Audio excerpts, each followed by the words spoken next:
Technology and society grow at a pace unseen before in human history.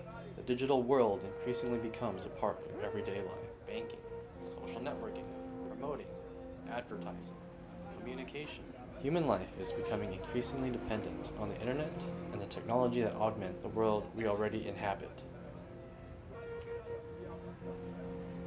Silicon, fiber optics, and the World Wide Web connects humanity like no other invention before it. Loved ones can communicate with families across oceans, continents, countries, anytime and anywhere. Organizations can even coordinate large-scale projects across space and time with a router, a PC, and electricity. People can learn of civilizations and societies via YouTube, Wikipedia, and Google, without ever leaving their own home.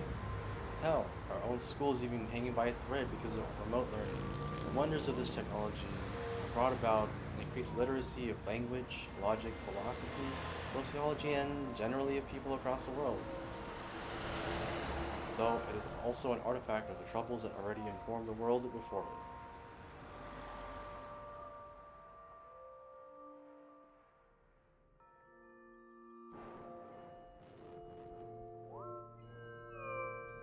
In the 1960s, the United States and the USSR were in a space race to determine which country could achieve aeronautical domination in the world above our own. It went without saying, whoever controlled the skies controlled the world beneath it.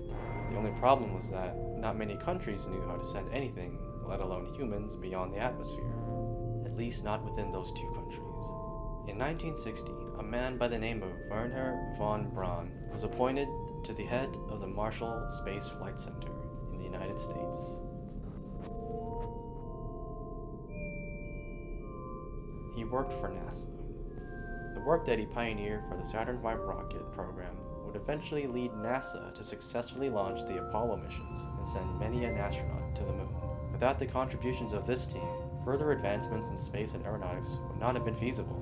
Satellite technology, fiber optics, and thus the internet would be nowhere without him and the work conducted by NASA. Dr. Wernher von Braun was seen as the chief architect of the Saturn V launch vehicle, the super booster that would propel Americans to the moon. He was also a Nazi scientist who was instrumental to the German V-2 rocket program, the weapons group that created rockets that would bomb Britain for years and utilize 25,000 slave laborers to accomplish the creations.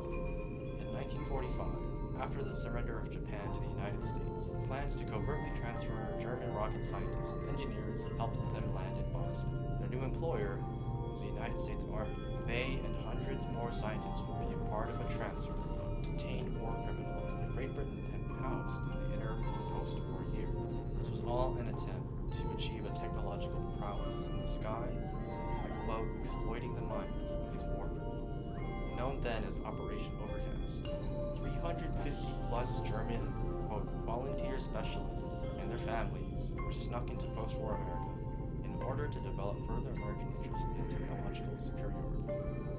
By 1946, the operation by the Joint Intelligence Objectives Agency would have 750 volunteer specialists detained and their families within the U.S., former Nazi, and many former SS. Most were described as ardent Nazis. By the end of Operation Overcast, which was renamed to Operation Paperclip, there would have been 1,600 German scientists with their families, aiding in the development of weapon systems for the United States. Though many of these scientists would be investigated by the Office of Special Investigations, the bureau that would become the Central Intelligence Agency, many continued to live peaceful lives in the United States. Many would outrun persecution for their aid in Nazi Germany war crimes, but some even had their dreams come true. The US would become the first to land on the moon, and subsequently would be the victor of the Cold War. The American influence can be seen anywhere today in media, companies, and economies that are essentially kept afloat by American venture.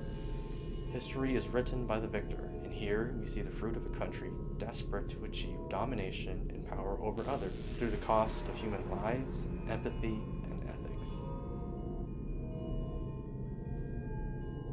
We can attribute this to realist political theory or pacifist complacency, but without the drive to achieve military might and power over countries, the society we see today would simply not exist. Technology simultaneously enhances and devolves humanity. The internet connects us and it disconnects us. Not everyone in this world has access to the technologies that augment our lives. Perhaps it is more important to understand the underlying narratives and assumptions a world of technology entails. Technology simultaneously enhances and evolves humanity. The internet connects us and it disconnects us. Not everyone in this world has access or has been privy to the technologies that augment our lives. Perhaps it is more important to understand the underlying narratives and assumptions the world of technology entails. The ethics and histories of people we will continue to malign if our own progress is left unchecked. The ethics and morals left behind. The countries, nations, and people torn in the world built on historical subjugation, exploitation, and isolation. Maybe we should look back on the world that brought about today to inform the world that we create tomorrow.